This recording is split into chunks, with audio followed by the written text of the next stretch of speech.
Today on Sports Central, we'll be going over our first Big 12 schedule preview of this 2020 offseason, and it will be over the Oklahoma Sooners. And this is a team that went 12-2 in the 2019 season. They made it to the college football playoff where they would face off against LSU. And it didn't really turn out all that great, but nonetheless, it was a great season for Oklahoma.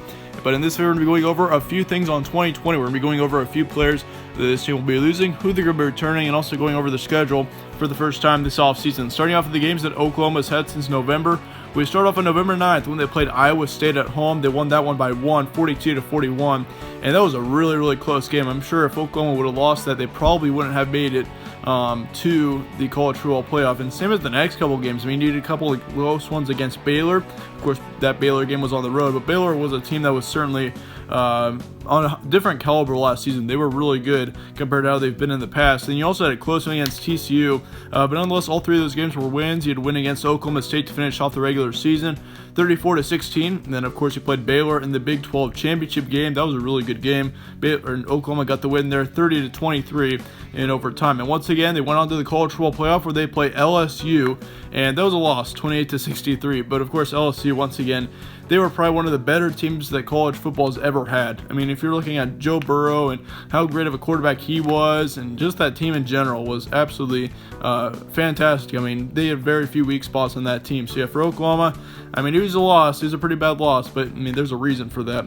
Between September and October, this Oklahoma team was 7-1, and between November and the postseason, they were 5-1. So really, they were a very consistent team all season long, and they did have a few close games in November, though. I'm sure that was a little bit concerning heading into the college football playoff, but yeah, nonetheless, once again, really great season for Oklahoma.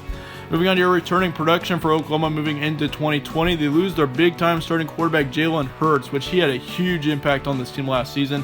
He had 3,800 passing yards as well as 32 touchdowns and 8 interceptions, and then he also had 1,300 rushing yards. So he had over 5,000 yards of total offense last season. He also had 21 touchdowns for rushing. So yeah, overall he had over 50 touchdowns too, combined with his passing and rushing. So yeah, certainly he was a big-time quarterback last season, and I'm sure he'll have a bright future in the NFL. Nonetheless, they also returned their starting running back Kennedy Brooks.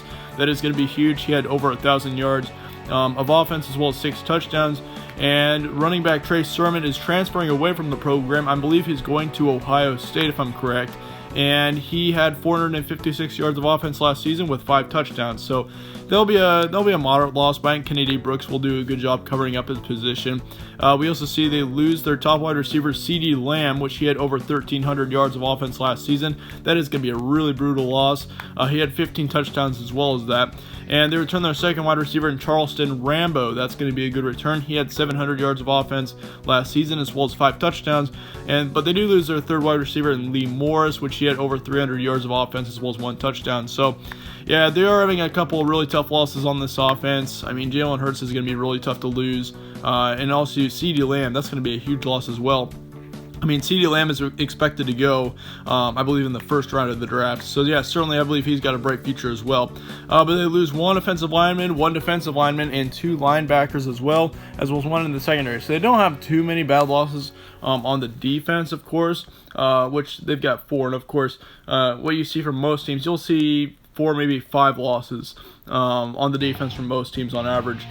But yeah, once again, chances of another college football playoff run in 2020. I think there's a pretty good chance that Oklahoma is going to be up there in the conversation for that.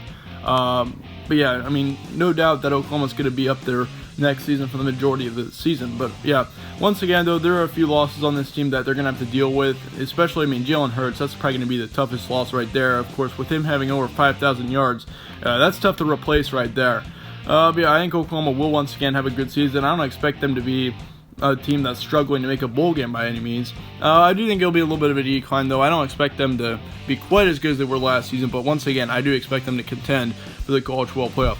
Moving on to your schedule for Oklahoma next season, you start off the season on September 5th against Missouri State. You got Tennessee on September 12th. That'll be a good matchup there. Of course, Tennessee is going to be on the rise next season. I think they're going to be they are one of my sleepers heading into 2020. If you've seen their schedule preview, I've actually got them going onto a pretty decent bowl game.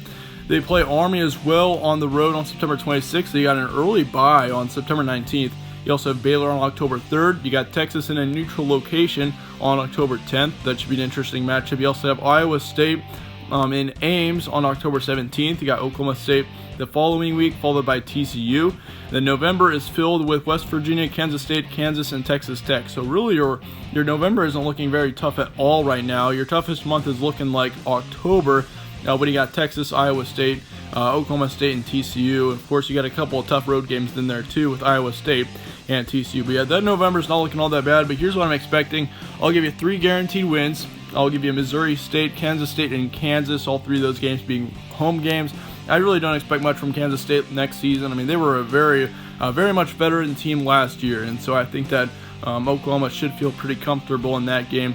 And your record estimation for Oklahoma is going to be 9-3 to 11-1. And I'm not going to give you all the games in this schedule preview. Once again, that's kind of the point of a schedule preview, just to give you a quick preview as to what you can expect in the upcoming season. So yeah, in the summer when we go over our official predictions, we'll be going over every game on this schedule. But yeah, your record estimation right now is going to be 9-3 to 11-1.